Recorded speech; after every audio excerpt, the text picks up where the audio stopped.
नमस्कार प्रिय दर्शकों, एक बार फिर आपका स्वागत है हमारे YouTube चैनल प्राचीन ज्ञान गंगा में। प्रिय दर्शकों, आज फिर नया वीडियो नई जानकारी लेके हम हाजिर हुए हैं। दर्शकों, आज की जो कहानी है, आज का जो प्रसंग है, ये बड़ा ज्ञानवर्धक है, बड़ा मोटिवेशनल है। प्रिय दर्शकों, आज जो कहानी हम आपको सुनाने जा रहे हैं, एक कोयल पक्षी की कहानी है। प्रिय दर्शकों, इस कहानी को आप अपनी औलाद को जरूर सिखाइएगा। इस कहानी को सुनने वाला व्यक्ति अपने जीवन में कभी भी असफल नहीं हो सकता। यदि आप भी चाहते हैं कि आपकी औलाद आगे बढ़े और तरक्की करें, तो प्रिय दर्शकों, इस कहानी को आप अपनी औलाद को जरूर सिखाइएगा। दर्शकों, कहानियां जो होती हैं हमारे जीवन में हमें आगे बढ़ने की प्रेरणाएं देती हैं, हमें गलत काम करने से रोकने की प्रेरणाएं देती हैं। प्रिय दर्शकों, आज की जो कहानी है बड़ी मोटिवेशनल है, बड़ी ज्ञानवर्धक है। इस कहानी को सुनने के बाद हम ये आशा करते हैं कि आप कभी भी निराश नहीं होंगे और आपका भाग्य उदय होना बिल्कुल तय है। कहानी शुरू करने से पहले जो लोग हमसे नए जुड़े हैं वो हमारे चैनल को सब्सक्राइब करें, बेल आइकन ऑन करें, अच्छे कमेंट किया करें ताकि हर आने वाली वीडियो का नोटिफिकेशन सबसे पहले आपको मिले और प्रिय दर्शकों, आप उसका फायदा उठा सकें। दर्शकों, हमारे इस चैनल में हम रोज नई नई ज्ञानवर्धक कहानियां, नई नई चर्चाएं लेके आते रहते हैं, इसलिए आप हमारे चैनल को जरूर सब्सक्राइब कीजिएगा। शुरू करते हैं प्रिय दर्शकों आज की प्यारी सी कहानी, ये प्यारा सा वीडियो। प्रिय दर्शकों, प्राचीन काल समय की बात है। एक कोयल एक जंगल में दाना चुगने के लिए जाती है। दर्शकों, वो कोयल जैसी जंगल में जाती है और कुछ अपना भोजन का इंतजाम करती है, तभी उस कोयल की नजर एक ऐसी लोमड़ी पर पड़ती है जिसके पांव नहीं थे। इस दृश्य को देखकर कोयल बड़ी चिंता में हो जाती है, सोचने लगती है कि इस लोमड़ी के पांव भी नहीं है, ये अपना गुजारा किस तरीके से करती होगी। यही सोचकर कोयल बड़ी चिंता में डूब जाती है। प्रिय दर्शकों, उसके कुछ ही देर बाद उस जंगल में भगदड़ मच जाती है। चारों तरफ भगदड़ मचना शुरू हो जाती है। जंगल के सभी जीव जंतु इधर उधर दौड़ने लगते हैं, भागने लगते हैं। प्रिय दर्शकों, सभी जीव जंतु को भागते हुए देखकर कोयल भी फट से एक पेड़ के ऊपर चढ़ के बैठ जाती है और पेड़ पे चढ़कर वहां से सभी नजारे को बैठी बैठी देखती रहती है। कुछ ही देर बाद जंगल में एक जोरदार आवाज सुनाई देती है। प्रिय दर्शकों, जब कोयल भी थोड़ी सावधान हो जाती है, कोयल सोचने लगती है कि जरूर कुछ न कुछ खतरा है। तभी जंगल का शेर वहां पे आता है। जंगल के शेर को देखकर कोयल बड़ी चिंता में पड़ जाती है कि आज ये शेर इस लोमड़ी को जरूर खा जाएगा। इस लोमड़ी के प्राण खतरे में हैं, क्योंकि वो लोमड़ी कहीं जा नहीं सकती, कहीं आ नहीं सकती, क्योंकि उसके पांव नहीं थे। तभी वो शेर बिल्कुल निकट आ जाता है। शेर के मुख में एक बकरी का बच्चा था। बकरी के बच्चे को दबाए हुए और शेर लोमड़ी की तरफ बढ़ता चला जाता है। इस पूरी घटना को कोयल अपनी खुली आंखों से देख रही थी। प्रिय दर्शकों, जब वो शेर लोमड़ी के बिल्कुल निकट पहुंच जाता है तो कोयल को बड़ी चिंता सताने लगी कि आज ये शेर इस लोमड़ी को खा जाएगा।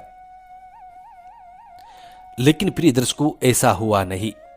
वो शेर लोमड़ी के पास जरूर गया, लेकिन लोमड़ी को कुछ नुकसान नहीं पहुंचाया। उल्टा शेर ने अपने भोजन में से कुछ भोजन लोमड़ी के लिए रख दिए।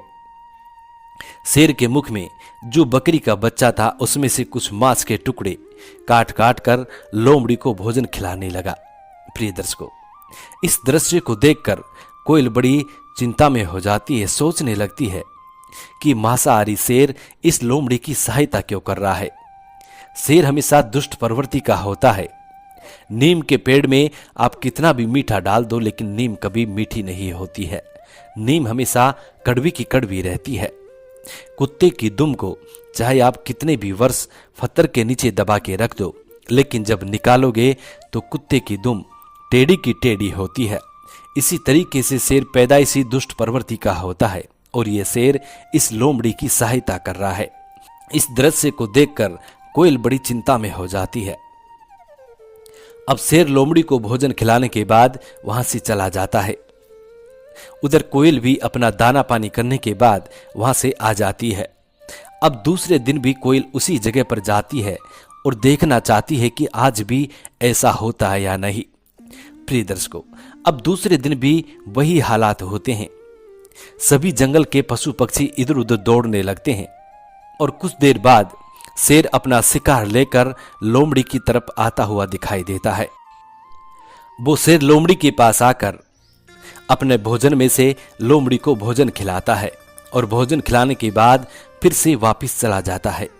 प्रिय दर्शकों, अब तीसरे दिन भी कोयल उस जंगल में जाती है और इसी दृश्य को देखती है। तीसरे दिन भी ऐसा ही होता है। सबसे पहले जंगल में सभी जानवरों में भगदड़ हो जाती है। उसके बाद शेर अपना एक शिकार अपने मुख में दबाए हुए आता है और लोमड़ी को लाकर के भोजन खिलाता है और लोमड़ी को भोजन खिलाने के बाद शेर वहां से चला जाता है। प्रिय दर्शकों, इस दृश्य को देखकर कोयल के मन में एक विचार आता है। कोयल मन में सोचने लगती है कि जरूर भगवान है, इस दुनिया में जरूर भगवान है, क्योंकि इस लोमड़ी के पांव नहीं है, हाथ नहीं है। ये लोमड़ी कहीं जा नहीं सकती, कहीं आ नहीं सकती। ये लोमड़ी अपना पेट भरने में असक्षम है, इसीलिए भगवान इसकी मदद करने के लिए इस शेर को भेजता है और शेर इसको रोज भोजन करा के वापिस चला जाता है। प्रिय दर्शकों, अब कोयल इसी बात को सोचकर कि यदि मैं भी लोमड़ी की तरह एक स्थान पर बैठ जाऊं तो भगवान मेरे लिए भी जरूर किसी न किसी को दाना पानी लेकर जरूर भेजेगा। इसी विचार को कोयल अपने मन में सोचने लग जाती है। कोयल अपने मन में इस बात को सोचने लगती है कि भगवान ने इस सृष्टि में जितने भी जीव जंतु को जन्म दिया है उन सभी का भोजन पानी का इंतजाम भी ऊपर वाले ने साथ में किया है, इसलिए ऊपर वाले ने मेरा भी भोजन का इंतजाम किया होगा, तो मुझे परिश्रम करने की जरूरत क्या है। आज से मैं परिश्रम करना बंद करूंगी, इधर उधर जाना बंद करूंगी, सिर्फ एक स्थान पे बैठ जाऊंगी तो भगवान मुझे भी भोजन दाना पानी जरूर देगा। इसी विचार को सोचकर अब कोयल वहां से उड़ान भरती है और एक ऐसी सुनसान जगह पे चली जाती है जहां पे दूर दूर तक कोई दिखाई नहीं देता है। प्रिय दर्शकों, अब वो कोयल ऐसे सुनसान स्थान पे पहुंच जाती है जहां पे दूर दूर तक कोई नजर नहीं आता है और अब इंतजार करती है कि कोई मुझे भोजन देगा, भगवान मेरे लिए भोजन लेकर किसी न किसी को जरूर भेजेगा। अब प्रिय दर्शकों, सुबह से शाम हो जाती है, कोई भी नहीं तो कोई व्यक्ति आता है, नहीं कोई जीव जंतु वहां पे आता है। कोयल सुबह से शाम तक इंतजार करती है कि जरूर कोई न कोई आएगा। प्रिय दर्शकों, संध्या काल का समय हो जाता है, कोयल इंतजार करती रहती है, वहां पे कोई नहीं आता है। धीरे धीरे आधी रात्रि का समय हो जाता है तो भी वहां कोई नहीं आता है। धीरे धीरे दूसरे दिन का सूर्य उदय भी हो जाता है, लेकिन फिर भी वहां कोई नहीं आता है। इसी तरीके से कोयल को 2 दिन निकल जाते हैं। अब कोयल की भूख के मारे हालात खराब हो जाते हैं। धीरे धीरे कोयल के हालात बिगड़ते जाते हैं, लेकिन फिर भी कोयल इसी विश्वास पे बैठी रहती है कि जरूर इस दुनिया में भगवान है और भगवान मेरे हालात को देखकर जरूर मेरी सहायता करने के लिए किसी न किसी को जरूर भेजेंगे। इसी विश्वास पे कोयल बैठी रहती है। प्रिय दर्शकों, अब 5 दिन निकल जाते हैं। 5 दिन में कोयल की हालात ऐसे खराब हो जाती है, कोयल की हालात ऐसी खराब हो जाती हैं कि कोयल बीमार हो जाती है, भूख के मारे सूखती चली जाती है। प्रिय दर्शकों, 5 दिन बाद में एक संत का टोला वहां से गुजर रहा था, एक साधु का टोला वहां से गुजर रहा था। जब उस साधु की नजर कोयल पे पड़ती है तो साधु कोयल को देखकर सोचने लगता है कि ये कोयल बड़ी भूखी प्यासी है और इसके हालात खराब हो रहे हैं। यही सोचकर साधु कोयल के पास जाता है और कोयल को अपने हाथों में उठाता है। हाथों में उठाने के बाद कोयल से पूछने लगता है कि कोयल, ऐसी क्या बात है, तुम इतनी परेशान क्यों हो और ऐसी सुनसान जगह पर तुम क्यों बैठी हो। तुम्हारा काम है बाग बगीचों में रहना, बाग बगीचों में अच्छे अच्छे फल खाना, अच्छे अच्छे भोजन खाना, लेकिन तुम एक ऐसे वीरान जगह पर आके बैठी हो। तब कोयल वो सारी घटना सुनाती है। कोयल कहती है कि इस सुनसान जगह पर मैं इसलिए आई हूं कि मुझे लगता है कि इस दुनिया में भगवान है। शेर और लोमड़ी वाली पूरी घटना संत को सुनाती है। प्रिय दर्शकों, तब संत उस कोयल से कहने लगता है कि कोयल, तेरी वाणी बहुत मधुर है, लोग तेरी वाणी को सुनकर मंत्र मुक्त हो जाते हैं, लोग तुम्हें पसंद करते हैं। तुम्हारे जैसा ही रंग कौवा का भी होता है, लेकिन कौवे को कोई पसंद नहीं करता है। मुझे लगता था कि तुम बहुत बुद्धिमानी हो, तुम्हारे अंदर बहुत सारा दिमाग है, लेकिन अब मुझे ऐसा लगता है कि तुम्हारे अंदर कोई दिमाग नहीं है, सिर्फ और सिर्फ तुम्हारी वाणी मीठी है। वो संत कोयल से कहता है कि कोयल, भगवान तो इस दुनिया में हैं, लेकिन उस लोमड़ी के दोनों पांव नहीं थे, इसलिए उसकी सहायता करने के लिए वो शेर आता था। तुम तो बिल्कुल सही हो, तुम कोई अंग भंग नहीं हो, तुम्हारे दोनों पंख है, दोनों पांव है, तुम्हारा शरीर बिल्कुल स्वस्थ है, लेकिन तुम फिर भी लोमड़ी बनना चाहती हो। तुम लोमड़ी बनना क्यों चाहती हो? तुम्हें तो शेर की भांति रहना चाहिए। अपना परिश्रम करके एक दूसरे का पेट तुमको भरने की कोशिश करनी चाहिए, लेकिन तुम एक लोमड़ी की भांति ऐसी वीरान जगह पर आके बैठ गई हो और सोच रही हो कि तुम्हें कोई अन्य व्यक्ति आकर के भोजन देगा। प्रिय दर्शकों, उस संत की बात कोयल के समझ में आ जाती है और कोयल अपनी करनी का पश्चाताप करती है। कोयल साधु से क्षमा याचना करती है। कोयल कहती है कि महाराज, कि संत महाराज, आपने मुझे आत्मज्ञान करा दिया है। मैं अज्ञानी मूर्ख इस बात को समझ ही नहीं पाई कि मैं लोमड़ी क्यों बनना चाहती हूँ। मुझे तो परिश्रम करना चाहिए, क्योंकि मेरा शरीर बिल्कुल स्वस्थ है, मैं किसी भी तरह से अंग भंग नहीं हूँ, तो मुझे तो परिश्रम करना चाहिए। उसके बाद साधु कोयल को ऐसी 3 बातें बताता है। साधु कहता है, पहली बात, इस संसार में कर्म प्रधान है।